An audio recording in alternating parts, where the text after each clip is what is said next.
We are up to the 7th gym now, and look, I know you just need something on in the background while you eat or doom scroll on your phone or whatever other thing you're doing right now. So let's jump straight into it and kick this off with... the Burger King Big Kids meal. It has more of the great tasting food your kids love.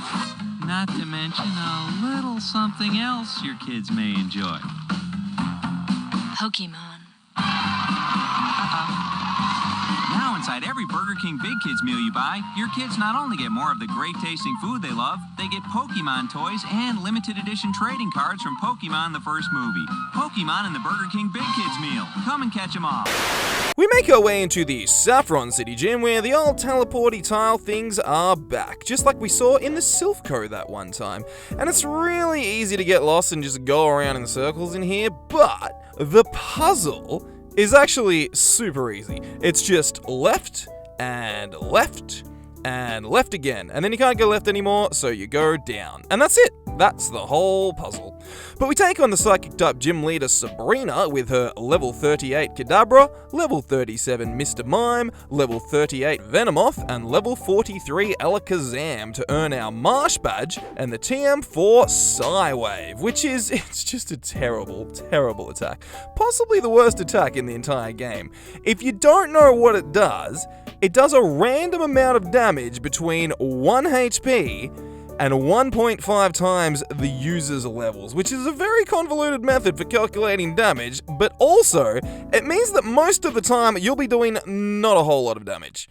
And while we're already whinging about Sabrina, I'm fairly sure that this is the wrong gym badge, and she's somehow switched her badge with Koga.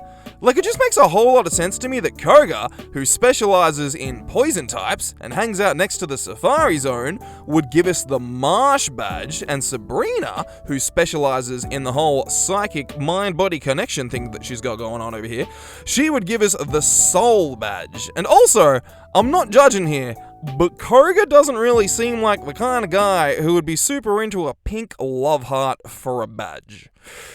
But either way, we head out of the gym and immediately fly down to Fuchsia City and head up to the Safari Zone where we can catch all kinds of awesome rare Pokemon, but we completely ignore all of them and head straight for the secret house where we find some gold teeth just kinda sitting on the floor, and then this guy over here gives us the HM for Surf.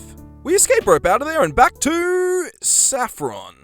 Not really what I was aiming for, but it's fine. We'll just fly back to Fuchsia and head over to the Warden's house where we swap the dirty floor teeth for the HM for Strength.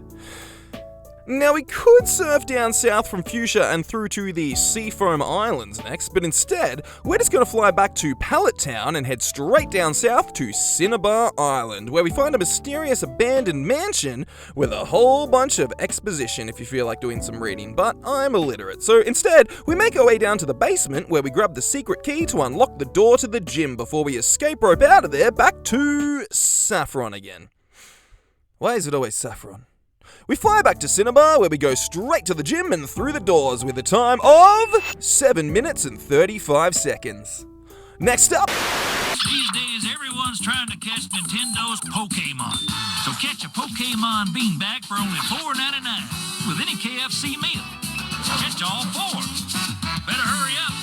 I'm starting my own collection.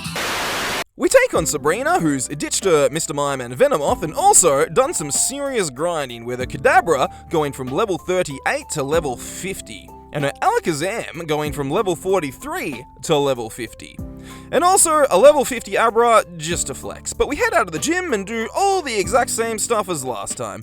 We grab the HM for Surf and escape rope back to Saffron before we grab the HM for Strength, fly to Pallet Town, surf down to the mansion, grab the secret key and escape rope back to Saffron. Fly back to Cinnabar and head straight through the doors of the gym with a time of 7 minutes and 26 seconds. Now, this may seem like a pretty short part of the game, but you have to understand that I've been playing these games for like 25 years at this point, so I know exactly where to go. But if you're playing these games for the first time, there is not a lot of hand-holding going on here. You kind of just have to walk around and bump into shit until you figure out what the hell you're actually supposed to be doing. Now, there's plenty of little hints around the place if you actually talk to people, but they make you work for it. So realistically, on your first playthrough, you're gonna spend a few hours exploring the Safari Zone and trying out your new Surf HM, and you probably get lost in the Seafoam Islands for a while and maybe even catch a legendary bird or two. And you're definitely gonna want to read through all the Mew and Mewtwo backstory stuff in the mansion and just sort of dick around for a lot longer than 7.5 minutes. But don't worry, because spoilers, this is the shortest run of the entire video. So let's check out. What do big kids want? More spikes! More flips! More flips! More flips! Big kids want to be treated like big kids. Hey, we hear you. That's why the Burger King Big Kids meal has more great tasting food, fun, and of course, a cool toy. Want to take Game Boy to a whole new level? You can come to Burger King to celebrate the release of Pokemon Gold and Silver. Pikachu! With new mini Game Boy collectible toys. 8 different toys with all new characters. And a cool Pokemon figure. There's one in every Big Kids meal. We make our way into the Olivine City gym where there is no gym puzzle. I guess the whole Amphi storyline thing kind of serves as a gym puzzle for this gym, but there's no actual, gym puzzle. But we take on the Steel-type gym leader Jasmine with her level 30 Magnemite, second level 30 Magnemite, and level 35 Steelix to earn our Mineral Badge and the TM4 Iron Tail. We head out of the gym and immediately fly back to Ekrutik City, where we head out east and through to Mahogany Town.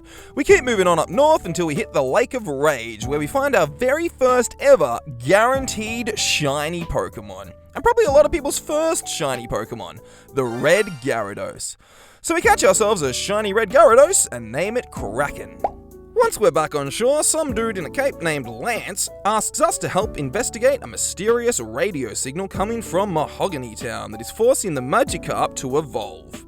Which is a little bit hypocritical coming from Mr. 3 underlevel Dragonites over here, but either way, we follow him down to Mahogany Town where he commits straight up homicide on this dude with a hyper beam to the face, before we head down to the secret Team Rocket base to battle a whole bunch of grunts. Luckily, the dodgy level curve in these games means that we one-shot literally everything. We meet back up with Lance and he reckons that we need to find some passwords. So Wally continues to sweep absolutely everybody before we run into Silver, who's just received his own sweeping from Lance and is not keen for a battle. But he is having some big feelings at the moment. So we ignore him and head into the executive's office where we learn that the struggling members of Team Rocket have been patiently waiting for the return of Giovanni for the last 3 years and that the whole organization is a bit scattered at the moment. So we talk to a Murkrow who gives us the password. We meet back up with Lance to do some more unaliving, but this time we murder a whole bunch of Electrode to cut the power supply to the radio. And once everyone's dead, Lance gives us the HM4 Whirlpool. We head back outside and straight to the gym where we go through the doors with a time of 31 minutes and 58 seconds. Let's see what's going on in...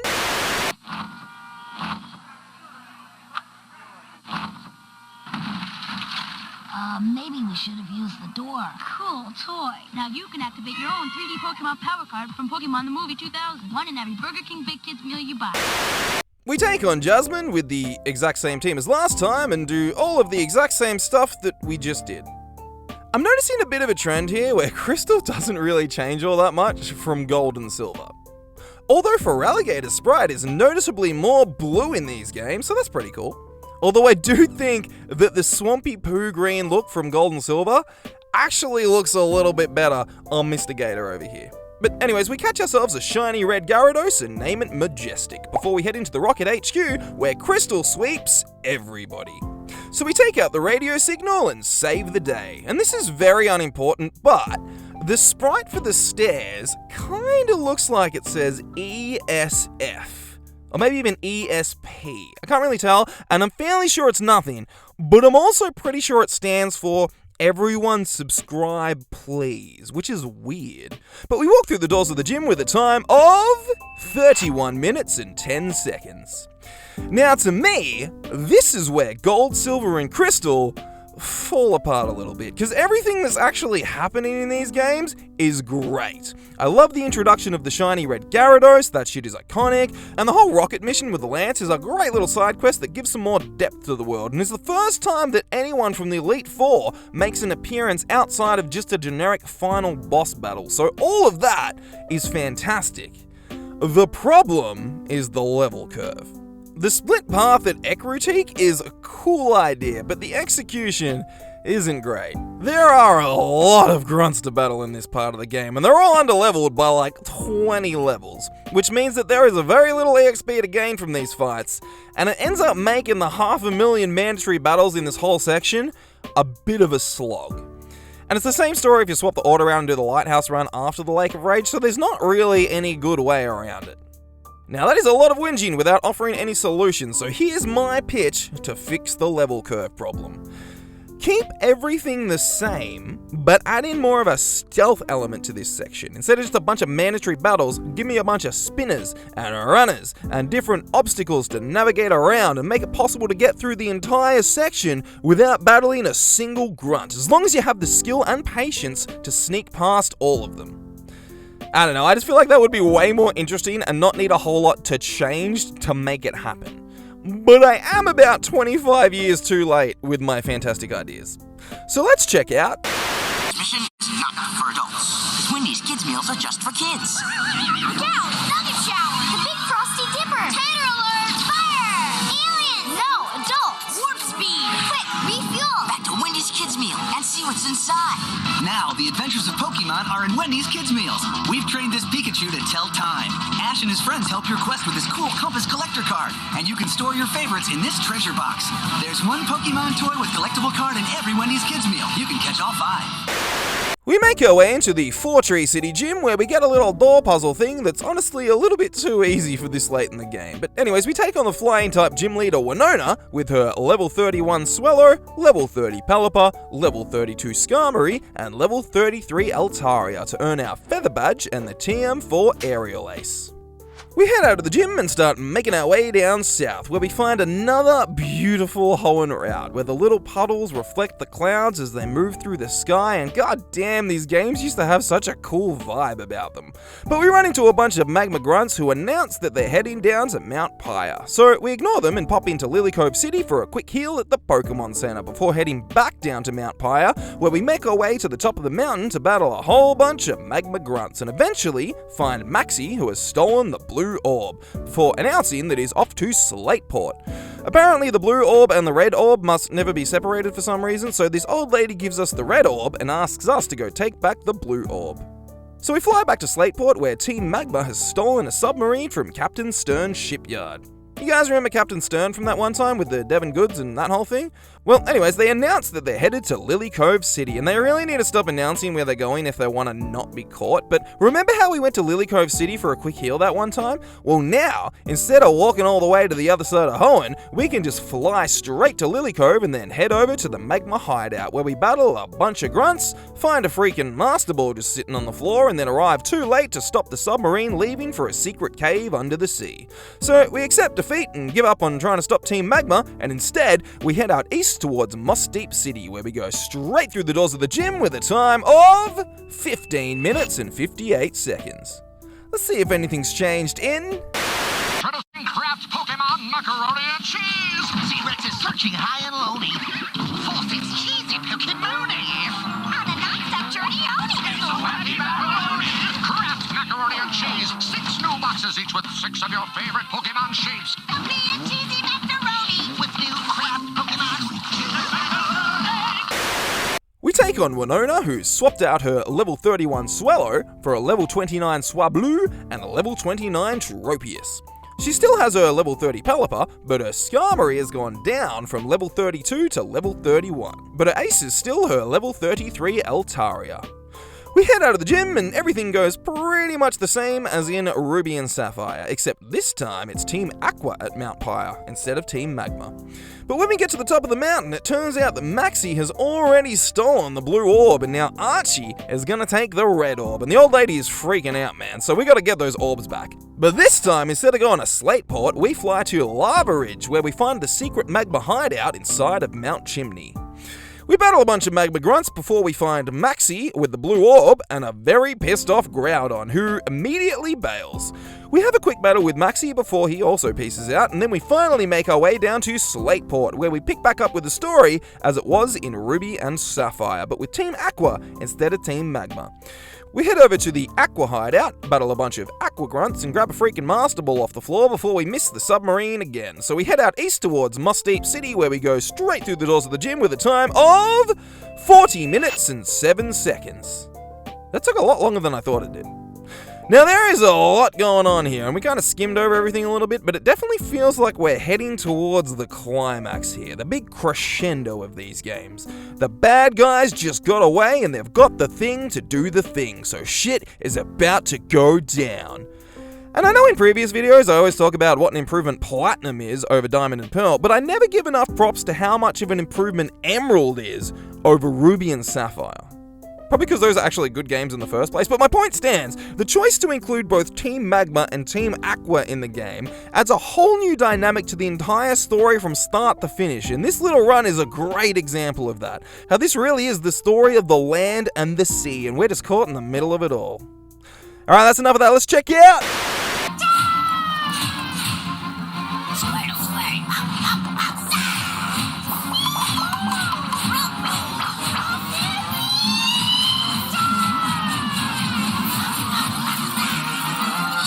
There's a bowl of fun inside every can of Heinz Pokemon pasta. It's your favorite Pokemon characters as fun-shaped noodles in a yummy Heinz tomato sauce. New Heinz Pokemon pasta. Can you catch them all? Can you eat them all? We head into the Saffron City Gym with the exact same spinny teleporty tile things, but with a clean, crisp 3:2 ratio and a full color display. We take on Sabrina, who's gone back to her red and blue team of Kadabra, Mr. Mime, Venomoth, and Alakazam, but this time, instead of Psywave, we get the TM for Calm Mind, which is a significant upgrade. We follow more or less the same path as in red and blue, where we head down to the Safari Zone to grab the HM for Surf, and apparently we can't escape rope out of here, so instead, we retire from our Safari Zone adventures before we fly back to Pallet Town and head down to the mansion in Cinnabar, where we grab the secret key, and this time the escape rope actually works properly and drops us right at the front door of the mansion, so no more unnecessary trips to Saffron. But we head straight through the doors of the gym with a time of 8 minutes and 8 seconds. Which means it's time to add a little touchscreen with... Teach me how to battle Pokemon! Well, Dad, to play we select different Pokemon, like Pikachu. Or Chimchar to battle each other. Oh, Piplup. Today, we go into battle! Now at Burger King, you can catch one Pokemon game card and accessory per kid's meal. Now with BK Fresh Apple Fry. We make our way into the Canalave City Gym, where we get a little elevator and sliding platform puzzle thing that it's not bad, but it's not like the top 10 gym puzzles or anything. But we take on the Steel-type gym leader Byron, who is actually Roxanne's dad. You guys remember that when I called Roxanne and everyone lost their shit? Good times.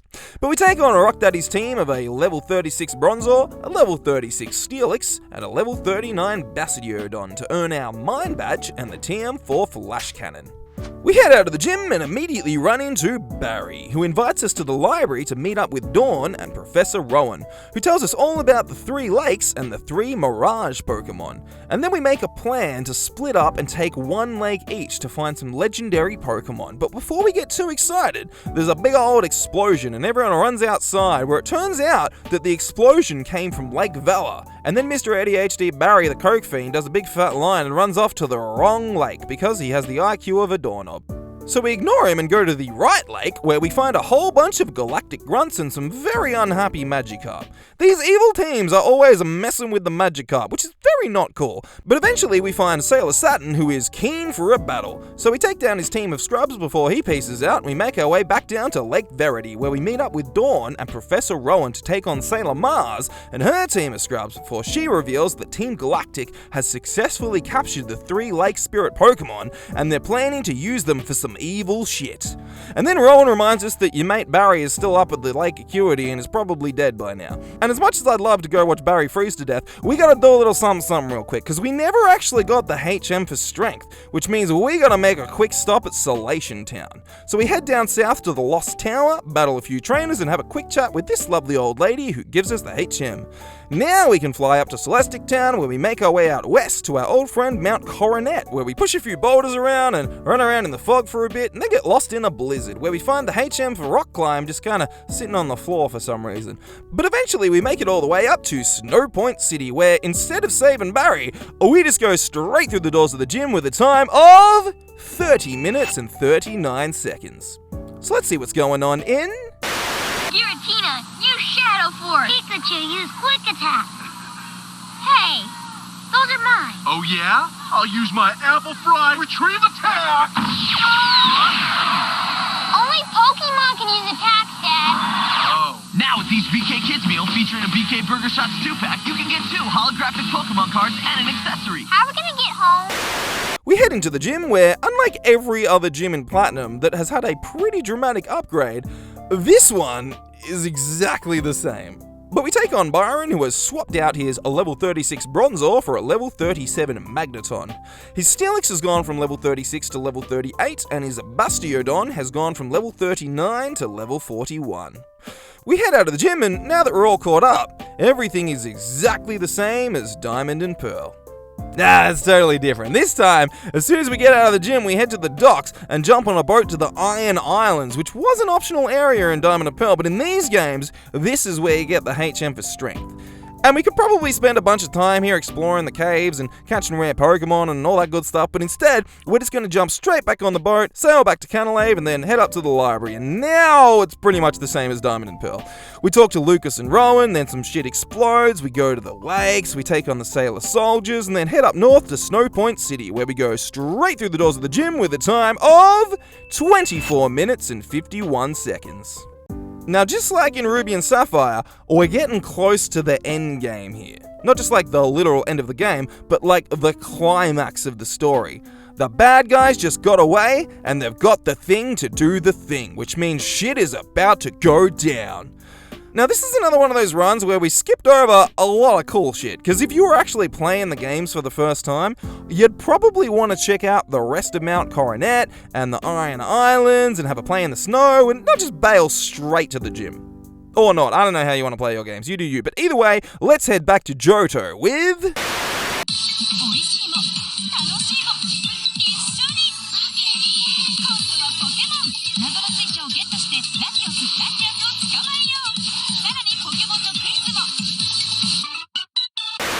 We make our way into the Olivine City Gym, where there's still no gym puzzle, but this time there's a couple of trainers lined up looking like they're keen for a battle. But it turns out they just want to say thanks for helping out with the whole Amphi thing, so that's nice. But we take on Jazzy with her 2 Magnemites and a Steelix before we head out of the gym and make our way over to the old Lake of Rage, where we catch ourselves a shiny red Gyarados and name it Tristan. We meet up with Lance, he murders a dude, we head into the Rocket headquarters and battle 500,000 trainers and commit Electrocide, although this time we do get a little team-up double battle with Lance's underleveled Dragonite, so that's pretty cool. But we head through the doors of the gym with a time of 29 minutes and 1 second. Let's desaturate this bitch with... It's a whole new world at McDonald's. You can get one exclusive foil Pokemon TCG card and a Pokemon Black-White toy in your Happy Meal. We make our way into the Mr. Alton City Gym, where we quite literally get shot out of a bunch of cannons like some straight-up Looney Tunes shit. It's pretty cool. But we take on the Flying-type gym leader Skylar with her level 33 Swoobat, level 33 Unpheasant, and level 35 Swanna to earn our Jet Badge and the TM4 Acrobatics. We head out of the gym and immediately run into N, who is keen for a chat. And in typical N fashion, he manages to talk a whole lot without actually saying all that much. So we ignore him and start making our way out east, where we run into Charon, who is keen for a battle. So we take on his level 33 Unpheasant, level 35 Duot, level 33 Lipard, and level 33 Simisear. And I just realized that this is our first rival battle in a long-ass time. Like, none of the last 10 games have had a single rival battle. That's wild. But anyways, Alder turns up and he's like, yeah, sick battle, guys. And somehow Charon still manages to be a dick about it. But even though Charon's a bit of a twat, Elder gives us both the HM for Surf.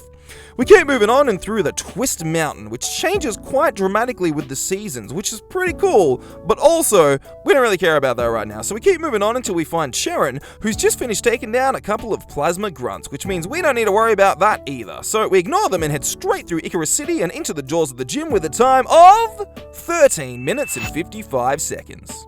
Let's see if anything's changed in...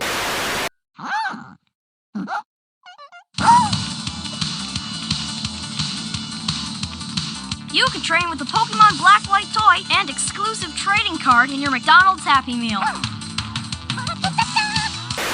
We head into the gym where we get a brand spanking new gym puzzle with some big old fans that turn on and off and blow all around the place, so you gotta hide behind the walls. It's a fun little gym puzzle.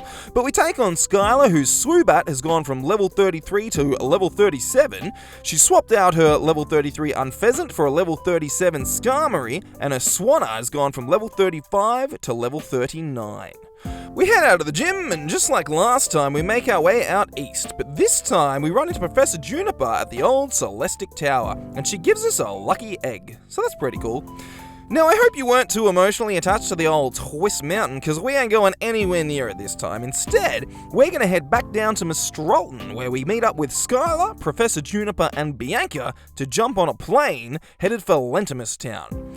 Now, there's not a whole lot going on here, but Professor Juniper tells us all about the legendary dragon Pokemon and asks us to go speak to the dragon-type gym leader Drayden in Opelucid City to try and figure out what the hell Team Plasma are up to. So we head out east towards Reversal Mountain, where we run into Bianca and team up to battle a whole bunch of trainers, but eventually we make it through to the other side of the volcano, where we find the seaside city of Undella Town, where we run into Hugh, who is keen for a battle. So we take on his level 39 Unpheasant, level 41 Samurott, and level 39 Simisage, and then after the battle we keep heading up north, where we run into a freaking legendary Cobalion. So we throw what feels like 500,000 Ultra Balls at it and eventually catch the freaking legendary Cobalion and name it Goldie.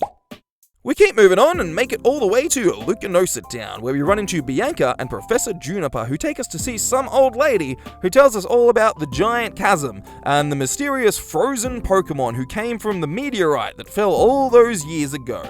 And apparently it also used to eat people or just freeze them to death. I don't know, the details aren't super clear, but either way, they built a giant wall around the town to keep the evil creatures out. And this is starting to sound a lot like Attack on Titan. So we ignore them and start heading out west, where we run into a freaking legendary Virizion. And unfortunately, we just wasted all our Ultra Balls on a freaking legendary Cobalion. But remember that one time that Professor Juniper gave us a Master Ball for no reason? Well, that shit's gonna come in real handy right about now. So we catch the Virizion and name it Hobbit. Then we finally make our way all the way to Opelucid City, where we go straight to the gym with a time of 33 minutes and 55 seconds. Now, there is a lot going on here, arguably too much. Like, it's cool that we got all these rival battles, and big-ass caves to explore, and new towns everywhere, and multiple freaking legendary Pokemon, but the story is starting to get a little bit jumbled and vague, and lost in the chaos, especially in Black 2 and White 2, where this whole time, we've been following Team Plasma, who are a partially disbanded group who have been stealing a few Pokemon here and there, and just generally causing some shenanigans in a very similar way to Team Rocket back in Gold and Silver. But now, we're talking about multiple freaking legendary dragons and evil frozen meteorite dragons that may or may not eat people, and this is all just escalating very quickly. It's not necessarily a problem, but it does mean that you gotta actually read the dialogue and somewhat pay attention to understand what the hell is actually going on, which I mean, when the target audience is a bunch of 10-year-olds with ADHD, it might be asking a little bit too much. So let's dumb it down a little bit with... It's time to catch your Pokemon X and Y Happy Meal. And take it for a spin with a head-turning battle launcher and exclusive trading card. We make our way into the Lavere City Gym, where this is straight up copyright infringement, because this is 100% ripped off from Sabrina's gym. Like, there should be a lawsuit going on here. But we take on the fairy-type gym leader Valerie with her level 38 Mawile, level 39 Mr. Mime, and level 42 Sylveon to earn our fairy badge. Yes, it's literally called the fairy badge, which, hold up, wait, I thought it was Sword and Shield that started the stupid lazy badge names, but nope, turns out it started here. This might be it. This might be the worst gym in any of the games. But anyways, we head out of the gym and immediately run into Trevor and Shauna, who offer to take us to see the Pokeball factory. When are they gonna get to the fireworks factory? Serena and Tiano turn up, and then the other two get chased off by Team Flare, so we ignore all of them and head into the old Pokeball factory, where we find a whole bunch of Team Flare grunts doing something. I don't know, it's not really clear at this point, but I mean, honestly, it doesn't matter, we're just gonna battle all of them, it's fine. But we do get to ride these little conveyor belts all around the place, so that's fun. So we team up with Serena for a quick battle, and then the Pokeball president thanks us for stopping the bad guys from stealing Pokeballs by giving us a Master Ball. It's all very easy to follow, this is fantastic. We head out east and through a cute little autumnal route where we arrive in the significantly more wintry Addendamil town, where we run into a Mamoswine that's freaking out about something in the Frost Cavern. So we head up north to the Frost Cavern to find some classic slippery ice puzzles, which are always a good time. But we also stumble across Team Flare trying to catch an Abomasnow. Trevor appears out of nowhere and starts yelling at him for some reason, but I mean, like, they're not doing anything illegal. Everyone in this game's tried to catch a Pokemon. But either way, we take down the grunts, and that makes the Abomasnow happy for some reason, which apparently makes the Mamoswine happy because of energy or something. I don't know, it's not super well explained. But we keep heading out east, where we find out that the road has been blocked by some nice thick snow and a few boulders. But remember that Mamoswine from that one time? Well, he's here now. So we ride the Mamoswine through the snow and break the boulders to get all the way through to Anastar City, where we head straight to the gym. But before we get too excited, Serena is keen for a battle. But it looks like she forgot how ridiculously stacked our team is in this game, so we take down her level 44 Meowstic, level 46 Chestnut, level 44 Vaporeon, and level 44 Absol, and then head into the doors of the gym with a time of 27 minutes and 51 seconds. Well, after the dialogue-heavy and slightly convoluted black and white games, this is a bit of a palate cleanser. A nice, simple little run where the bad guys try to steal some stuff, and then we stop them from stealing some stuff. That's pretty much it. So, you can look at these games in one of two ways. You could see them as a less intrusive experience that allows for you to properly enjoy the gameplay. Or maybe you think these games are just lazy and boring and made for babies. That's up to you. But either way, we get a nice little contrast between the two extremes of Pokemon games over the last two runs. So let's go back to some games that I think hit a nice middle ground with... You can discover the new mythical Pokemon Hoopa, along with other favorites at McDonald's. Right now, you can pair a Pokemon Omega Ruby and Alpha Sapphire action figure and Pokemon card with the goodness of milk and apple slices in your McDonald's Happy Meal. We make our way into the Fortree City Gym, where we've had a bit of a visual upgrade, but the gym puzzle is pretty much exactly the same. We take on Winona, who's gone back to her Ruby and Sapphire team, but buffed the levels a bit, with her Swallow going from level 31 to level 33, her Pelipper's gone from level 30 to level 33, her Skarmory's gone from level 32 also to level 33, and her Altaria's gone from level 33 to level 35. We head out of the gym and everything looks very pretty in these games, but otherwise it's pretty much exactly the same as it was in Ruby and Sapphire, with the main difference being that now we're chasing down Team Aqua instead of Team Magma. But we still head up to the top of Mount Pyre, where we take on a bunch of grunts before Archie runs off with the blue orb, and then the old lady gives us the red orb, so we go to the hideout and battle a bunch more grunts, although this time we do get thrown into a horde battle with a bunch of grunts, which means it's time for Gamma to see some action and take these guys down with a bit of spread damage from Surf. But once again, we arrive too late to save the day, so we give up and head to Moss Deep City, where we go straight through the doors of the gym with a time of 30 minutes and 52 seconds, which means it's time to take a look at... At McDonald's, you can power up with the great taste of apple slices and get ready for battle with a Pokemon Sun or Pokemon Moon action figure and trading card game card in your Happy Meal. We make our way into the trial, where we gotta use the camera to find the ghosts haunting an old abandoned supermarket, and then head all the way into the back room to find the jump scare Mimikyu. We take on the totem Mimikyu and its SOS partner Haunter to earn our Ghostium Z and complete the trial. Acerola shows us a little dance and then tells us that there is no back room in the shop. Spooky. Alright, everyone get comfortable because this is going to be a long one. After the trial, we head back over to the Ether House where we run into Plumera and a couple of Team Scullions who are keen for a battle. Luckily, they're all scrubs, but after the battle, they do challenge us to come face them on their home turf in Po Town, which does sound like a great time, but it turns out that Team Skull has actually just stolen a little girl's young goose, which is very not cool. So we take them up on their offer and head towards Po Town to get back the stolen Pokemon.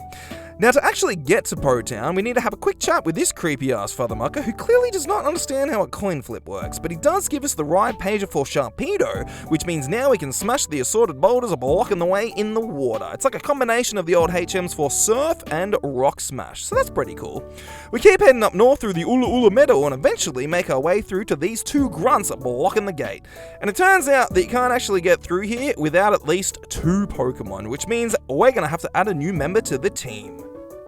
Now, if we have to catch something, we may as well catch something that's going to cover Primarina's weaknesses. So ideally, we want something that can deal with grass, electric, and poison types. And luckily, there is one Pokemon that not only nails the brief, but also has the most beautiful mane of hair in the entire game, because thanks to its new secondary steel typing, Alolan Dugtrio is no longer weak to grass types, but also completely immune to both electric and poison.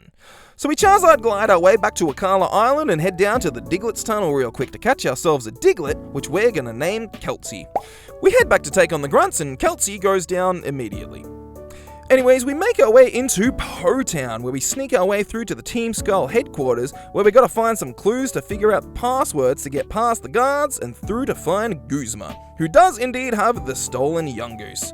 We have a quick battle against his level 37 Golisopod and level 36 Ariados, and then after the battle, he gives back the Yungoos, and we grab the Buganeum Z before we head back outside, where we find Officer Nanu, who is a grumpy old cop who is apparently Acerola's uncle. And why is everybody in this game related? Anyways, we head back to the Ether House, where it turns out that while we were gone, Plumera came back, and instead of stealing a Pokemon, she stole Lily, which is very, very illegal. But Gladion turns up and he's all pissed off for some reason, as if he actually cares about Lily or something. So he takes us down to the ferry terminal, where we all get ready to jump on a boat to go find her. But then Officer Nani turns up and tells us that he's the kahuna of the island and he's keen for a battle, and honestly, this is terrible timing, dude. But we take on his level 38 Sableye, level 38 Krokorok, and level 39 Alolan Persian to earn our Darkanium Z. And then after the battle, he gives us a little smile, and I feel like this is supposed to be a nice moment, but Lily could literally be dead right now, and you're dicking around with your lame-ass TikTok dance, moving around like some edgy 60-year-old teenager. We got more important shit going on, dude. Just get the fuck out of here. Anyways, Hal turns up, and we all head off to the Ether Paradise, where we sneak in the back door, but immediately get caught by Mr. Bug-Eyes, who seems to already know Gladion pretty well, so that's weird. But we have a quick and very easy battle, and then after the battle, Kelsey evolves into a beautiful Alolan Dugtrio. We bail downstairs to do some snooping and find a report that says Cosmog is actually an Ultra Beast. So we head back upstairs, where we team up with Hal to battle a bunch of Ether Foundation grunts, and then some lady turns up who also seems to know Gladion pretty well, so that's weird. But we ignore her and run off to find the Ether President, but we get ambushed by Mr. Bug-Eyes, who's brought some backup. So this time we team up with Gladion to take down the grunts. We keep moving on, and Gladion has a big dramatic showdown with Guzma. Also, it turns out that Team Skull are totally working with the Ether Foundation people for some reason, but either way, Gladion loses the battle, so we take on Guzma, who's still got his Golisopod and Ariados, but he's added a level 40 Masquerain and a level 40 Pinsir. But we still got the old Spirit Bomb, so we're fine. We head inside to find Lusamine and Lily having a nice chat, but then we find out that Lusamine is actually Lily's mother. And also, she kind of sucks at being a mum. And also, she's kind of a dick. And also, she wants to use Cosmog to open a wormhole and bang that jellyfish from that one time or something. I don't know, it isn't really clear at this point. But either way, we follow her through a little teleporty thing into a creepy-ass room full of a bunch of dead Pokemon preserved in formaldehyde. And this shit just got really sci-fi horror movie all of a sudden. But then Hal and Gladion come through the little teleporty thing, and it turns out that Gladion is also Lusamine's kid, which means that Lily is his sister. And Lusamine really is a terrible mother. But also, why is everybody in this game related? Anyways, Lucamine opens up another ultra wormhole and gets an instant lady boner for the jellyfish thing again, but this time it also opens up a whole bunch of other wormholes all around Alola, and then some weird ass Digimon looking things start coming out of the sky. And luckily the assorted island guardians jump in to save the day, but in the meantime, Lucamine does not want anyone messing with her new jellyfish sex slave, so she is keen for a battle. We take on her level 41 Clefable, level 41 Lilligant, level 41 Beware, level 41 Mismagius, and level 41 Milotic. And then after the battle, the jellyfish sorts to start to glitch out a little bit, and then Lucamine starts to sort of glitch out a little bit. So Guzma and Lucamine jump through the wormhole to try and catch the jellyfish. And then after it closes, Nebby evolves into a Cosmoem, and everyone's like, well, that was pretty weird. And then Lily goes to bed. The next morning, Lily has a sweet new outfit, which honestly I didn't even notice until the game explicitly told me that Lily had a sweet new outfit, but either way, it means that now she's ready to evolve, just like Nebby. Gladion turns up and gives us a flute and a Master Ball for some reason, because I guess someone has to, and then we jump on a boat and head for Pony Island, where we arrive in Seafolk Village and start heading up north, where we find Hapu, who invites us to the Ruins of Hope, which honestly sounds like a terribly depressing place, but then some old lady starts creeping on us from behind a broken wall, and it turns out to be Hapu's grandma. And why is everyone in this game related? Anyway, she gives us the ride picture for Machamp, who is comfortably the most ridiculous ride Pokemon in the entire game. And then Lily runs off to find Hapu. So we tourist charge our way down to the Ruins of Hope, where our hope is indeed ruined because we get the lamest and slowest strength puzzle in the entire franchise, because this shit makes Gen 4's surf speed look like Gen 3's bike speed. Eventually, we get through to find Hapu and Lily having a good old chat, and it turns out that to find the legendary Pokemon who can travel between worlds so that Lily can try and save her mum from the sexy jellyfish, we're gonna need 2 flutes. Which is very convenient, because remember when Gladion gave us that flute that one time? Well, apparently the other one is on Exeggutor Island. So we make our way back to Seafolk Village and jump on the SS Magikarp to make our way to Exeggutor Island, where unsurprisingly, we find a bunch of Alolan Exeggutor. We keep moving on, but it starts raining, so we hide out in a little cave for a minute where Lily shares a cute little story from when she was a kid, back before her mum was trying to get plowed by a jellyfish. And then she talks about how she's always getting into trouble and someone else always has to save her, and we share a nice little moment in the cave. But then the rain starts to clear, and there's a rainbow in the sky, and this whole bit is very cute. But we keep moving on and find the Sun Flute at the top of the hill, so we grab the flute and then head back to the Seafolk Village, and Lily goes off to find Hapu. We're almost there, I promise. We tourist charge our way up north and battle a few Team Scullions who are messing with Lily, and then Plumera turns up and she is not keen for a battle. She actually sort of half apologizes to Lily for the whole kidnapping thing, and now we're all BFFs forever, so she gives us the Poisonium Z. We keep moving on and run into Hapu, who is keen for a battle, so we take on her level 47 Alolan Dugtrio, level 48 Mudsdale, level 47 Flygon, and level 47 Gastrodon, and then after the battle, she gives us the Groundium Z, and then shows us a little dance.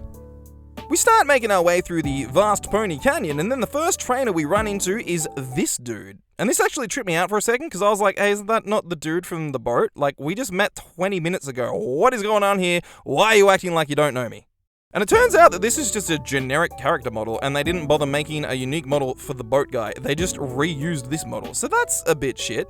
But anyways, we keep moving on and battle a bunch more trainers, and eventually catch up to Lily, who is in a very familiar situation. Because remember that one time right at the start of the game where Lily was too scared to go out on a bridge, and then we had to go out and save Nebby, and that was a whole thing? Well, this time, Lily's been through some shit, and she's stronger now. So she says that this is her island trial, and she uses her new Z-powered form, which gives her the courage to face down the Murkrow and cross the bridge. Good work, Lily, I'm proud of you. But we ignore her and keep moving on through the vast Pony Canyon, where we push some boulders around and climb some ladders and meet the trial captain Mina, who doesn't really give a shit about the whole trial thing and just wants to hang out and smoke weed and paint. So she gives us the Farium Z and heads off to find some edibles. We battle a bunch more trainers, including this dude again. Well, it's not the same dude, it's just a dude who looks exactly like the other dude. It's confusing. But we head through the trial post things with a time of 2 hours, 10 minutes, and 12 seconds. Next up.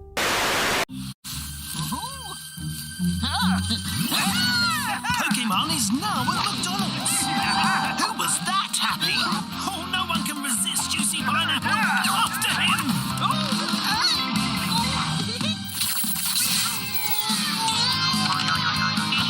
Luckily, there's enough for everyone. You two can enjoy some delicious pineapple now McDonald's. Some fun, some food, it's all inside this Happy Meal. We make our way into the trial, which is pretty much exactly the same as last time, to take on the Totem Mimikyu and its SOS partner, who is now a Banette.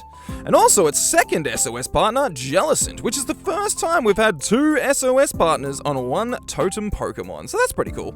Now this is a very long run where not that much is actually all that different, so let's just have a quick look at what's actually changed between the 2 versions. So we follow pretty much the exact same story here, where we still catch a Diglett, which we're gonna name Juju Dash, but everyone's Pokemon are just a little bit stronger, which means everything takes just a little bit longer.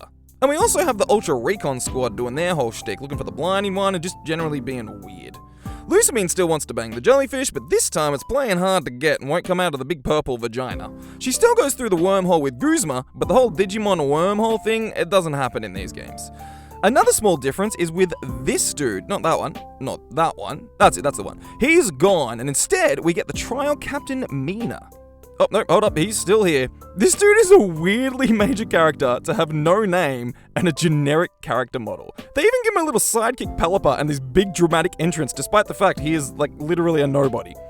Anyways, this time Lily stays behind with Mina, and we head to the island alone, which means we skip the whole little cave scene entirely, where instead we have to take out the Pinsir, who are messing with the local executor and making them go nuts. That's a terrible joke, I regret putting that in. But I miss the little cave scene here with Lily. I feel like it was the best part of this little side quest thing, and honestly the only reason the island was even in the game in the first place. It was only in here to have a place for these 2 characters to share this moment together, isolated from the chaos of the wormholes and the Ultra Beasts and all that shit, to just have a genuine human connection for 5 seconds. But I guess Game Freak thought it was boring or something, so instead, Big Tree goes swing swing, yay! But either way, we get the flute and head back to Seafolk Village, where we Taurus charge our way through all of the same shit as last time, including this asshole again, twice. But we head through the trial post things with a time of 2 hours, 18 minutes, and 5 seconds. Now this was obviously a very long run, and that is because, spoiler alert, there is no 8th trial, so we kind of just combined what would have been the 7th and 8th trial runs into one big run. But also, there is a lot going on here. You can kind of break it up into 3 major sections here, where part 1 is everything at Potown with Team Skull and Guzma, then part 2 is everything at the Ether Paradise with Lusamine and the sexy jellyfish, and then part 3 is everything on Pony Island with the Executor Island and the flute and all the Hapu stuff, and eventually the actual trial. Now, part 1 is great. No complaints here. Potown is awesome. I love being able to get a look at how Team Skull actually live, because this is the first time in the franchise that the bad guys weren't just trying to take over and or destroy the entire world. So as cringy as Team Skull can be, pretty much all of the time, it is cool to see Game Freak really play with the idea of an evil team who isn't actually all that evil. Speaking of evil, part 2 is also great. Being able to properly explore the Ether Paradise is a lot of fun, and watching the story of Lily, Gladion, and Lusamine slowly unfold gives us some nice family drama, which is another thing that we haven't really seen in a Pokemon game before this. And it adds an extra dimension to the whole situation that goes way beyond the standard trope of the bad guys have to get the thing to do the thing that we've seen in the previous game. So all of that is fantastic. I'm loving the drama, I'm loving the chaos, give me more of that shit. The part where I feel like it starts to lose me a little bit is pretty much everything to do with the trials. Honestly, all of them. I never liked the trials, and there was never anything wrong with the gyms. There's a good reason that we went straight back to gyms after these games, so good on them for trying something different. But the trials are tedious, they feel forced into the narrative, they feel gimmicky, and they are terribly paced. But for me, the biggest problem is just that the Island Trial storyline is significantly less interesting than the Lusamine storyline, and we keep getting pulled away from the most interesting part of the game to dick around with some silly little dance moves and shitty puzzles that half the characters in this game don't even give a shit about in the first place. So why should I give a shit about these trials if they don't? I feel like there's 2 good games here that have been smushed together to make something that is less than the sum of its parts. You could have one game that focuses on the Ether Paradise and the Ultra Beast and the family dynamics that are all tied up in that mess, and just throw 8 standard gyms in there and boom, you got the best game in the franchise. Then, you got another more experimental game that's just a chill story, hopping around some islands, checking out this new trial thing, but you could actually put the time and effort into making the individual trials fun and special, and not just some weird distraction from the main storyline that we're ignoring for 5 minutes while we learn a new dance. But maybe that's just me and my ADHD brain that can't follow 2 stories at once, so let's switch it up with...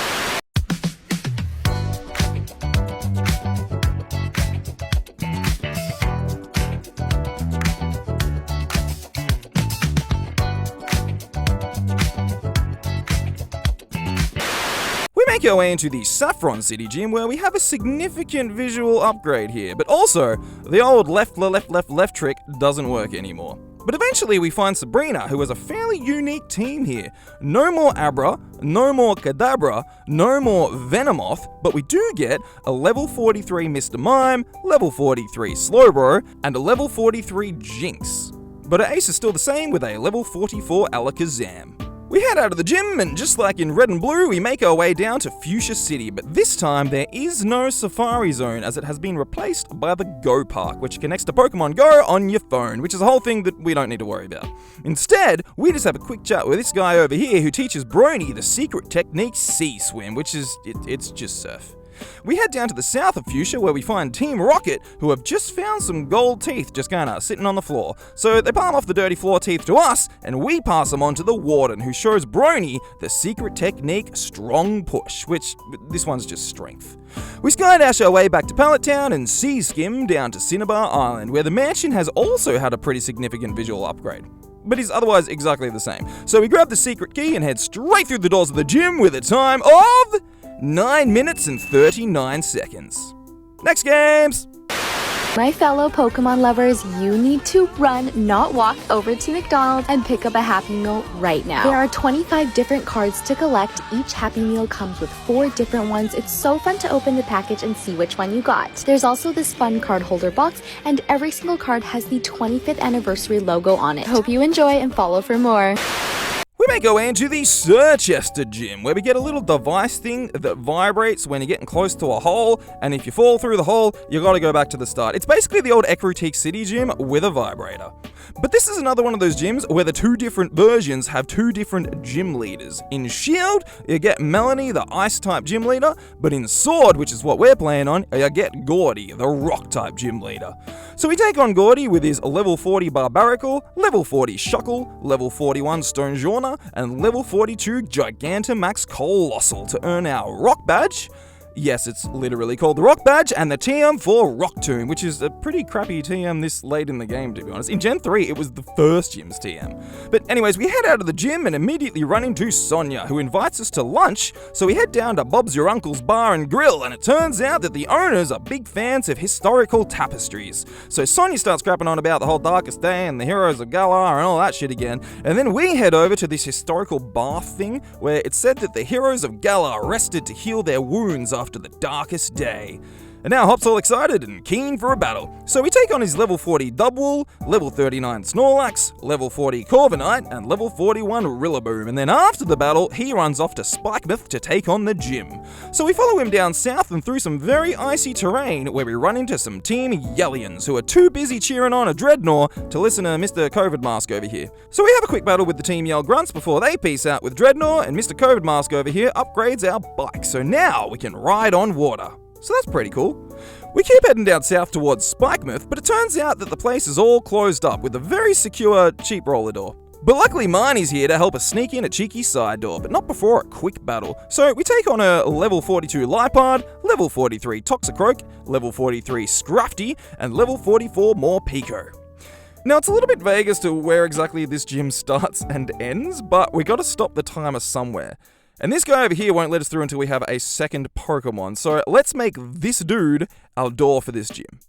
Now, if we have to catch something, we may as well catch something that's going to cover Cinderace's weaknesses, which means pretty much any grass type will be fine. So let's head into the wild area real quick and catch literally the first grass type that we find, which turns out to be an Eldegoss that I accidentally ran into while I was getting bullied by a bunch of Electrike. Which is not really what I planned, but it'll do.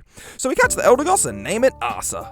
We head back to Spikemouth, and this is going to be a very loose finish time on this one, but let's call it about 18 minutes and 11 seconds. And what is there to say about these games that I haven't said already? Everything looks really pretty, but it's all hollow. Everything that isn't the wild area is kinda boring. All the good stuff is jammed into the start and the end of the game, and you've heard me say all of this before. Look, I like these games. They're a ton of fun to play, especially the wild area and the DLC, but I'm fairly confident that no one thinks that Sword and Shield are the best Pokemon games of all time. That's obviously Pokemon Snap on the 64. So let's check out the second best games of all time with... So my McDonald's got the 25th anniversary promos early, so I stopped there last night and got 4 Happy Meals, and I just can't wait to see all these cards.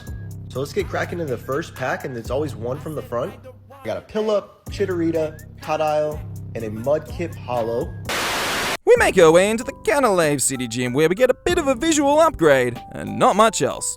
We take on Byron with the same team as Diamond and Pearl, and then follow the exact same path for the exact same run as Diamond and Pearl, and I'm beginning to think that maybe,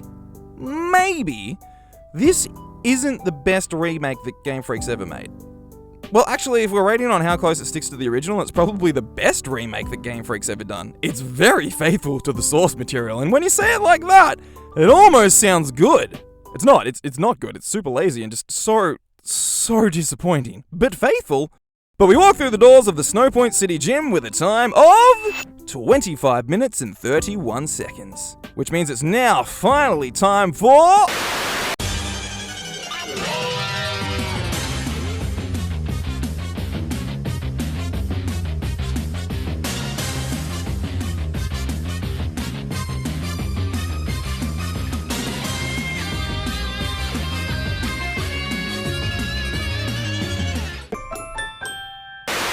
We get ready to take on the Montenevera Gym Challenge, and immediately we have a little problem because we need 2 Pokemon before MC Sledge will let us on the stage.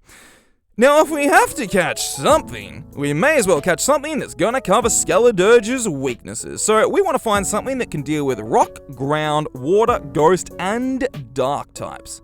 And preferably something that's relatively quick and easy to catch. And the best thing that I could come up with was Smolov. Because this little guy has no problem dealing with rock, ground, and water types, but he's also immune to ghost types, so that's good enough. We head down to Cortando real quick to catch ourselves a Smolov, which we're gonna name Buzz Princess. And now we're ready to take on the Gym Challenge.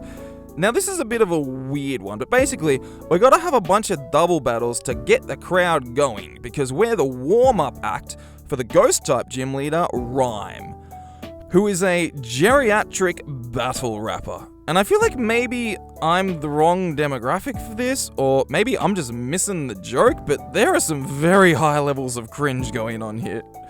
This was a tough one to sit through, to be honest. But we take on a level 41 Banette, level 41 Mimikyu, level 41 Houndstone, and level 42 Toxicity, who is an electric and poison type that becomes a ghost type when it puts on its little hat. Now, I know I said that red and blue were the shortest runs of this whole thing, and the next gym for us is all the way on the other side of the map in Alphanada. But I reckon we can do it. We just need to get there in less than 7 minutes. This is gonna be easy. 3, 2, 1, and go! We head out of the gym and immediately fly back down to Cortando, where we start heading out west over the hills and far, far away. We bang a left at the fork, up the corner a little bit to save some time and keep heading for that big old mountain up ahead. But before we get there, we bail straight off the edge of the cliff and all the way down to the beach, and then climb up this narrow winding path that brings us all the way back up to a cave where we dodge a bunch of wild Pokemon. We're getting a little bit tight on time here, so we gotta keep moving. We dodge a few more Pokemon, pop out the other end of the cave, arrive in Alphanada, where we go straight to the doors of the gym with a time of 6 minutes and 10 seconds, which means it's finally time to go back through everything and see how we went. Starting with Scarlet and Violet, back in first place, or last place, depending on how you look at it, with 6 minutes and 10 seconds. Followed by all of the Kanto games. We've got Yellow with 7 minutes and 26 seconds, Red and Blue with 7 minutes and 35 seconds, Fire Red and Leaf Green with 8 minutes and 8 seconds. And Let's Go Pikachu and Eevee with 9 minutes and 39 seconds. Then we bounce around the generations a little bit here with Black and White at 13 minutes and 55 seconds, Ruby and Sapphire with 15 minutes and 58 seconds, Sword and Shield with 18 minutes and 11 seconds, and Platinum with 24 minutes and 51 seconds. Next up is Brilliant Diamond and Shining Pearl with 25 minutes and 31 seconds, X and Y with 27 minutes and 51 seconds, and Heart Gold and Soul Silver with 29 minutes and 1 second. Then we break the half-hour mark with Diamond and Pearl at 30 minutes and 39 seconds, followed by Omega Ruby and Alpha Sapphire with 30 minutes and 52 seconds, Crystal with 31 minutes and 10 seconds, Gold and Silver with 31 minutes and 58 seconds, and then Black 2 and White 2 with 33 minutes and 55 seconds. Third place goes to Emerald with 40 minutes and 7 seconds, and then you probably guessed the next two already, because we have Sun and Moon with 2 hours, 10 minutes and 12 seconds, and finally, consistently the longest game and still holding on to that title, we have Ultra Sun and Ultra Moon with 2 hours, 18 minutes and 5 seconds. So let's chuck all of that on the graph and see what we got. Now, other than the absurdly long Alola games and the rather short Kanto games, we've actually got a fairly even spread going on here, but bringing in the times up to the 6th gym, we can see that every generation is sort of hopping around that roughly 2 to 2.5 hour playtime here, which gets progressively longer between Gen 2 and Gen 8 before crashing back down with Scarlet and Violet, because we just keep bailing straight between the gyms. But I'm sure eventually we'll actually play that game properly, maybe, we'll see. But there's definitely a vibe across the board that we're just about to hit the climax. Because in a lot of the different games, we got a situation here where the bad guys have got the thing to do the thing, and shit is about to go down. Because it kind of feels like the run between the 6th and 7th gym is really about whatever villainous team happens to be in each game. Like we got the Rockets and everything with Lance in Gen 2, Team Aqua and Team Magma with the blue and red orbs in Gen 3, Team Galactic and the Lakes in Gen 4, Team Plasma and the Dragons in Gen 5, Team Flare, Steel and Balls in Gen 6, and pretty much everything in Gen 7. This was the setup, which means next up is the payoff. Thank you so much for watching, ladies and gentlemen. I will see you next time.